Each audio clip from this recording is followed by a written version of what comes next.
Mga master, kahapon po no ay naglabas ng SARO ang DBM, Special Allotment Release Order, para sa PBB 2022 ng mga institusyon na ito. Tariff Commission na sakop po ito ng NEDA. Privatization and Management Office na sakop naman ng Department of Finance. Polytechnic University of the Philippines para sa 1,580 personnel ng PUP.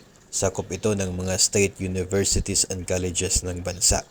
At ito pa po, isa pang agency na mayroon din pong SARO sa PBB 2022 kahapon, ang Veterans Memorial Medical Center. So ito pong mga nabanggit ay nakatanggap ng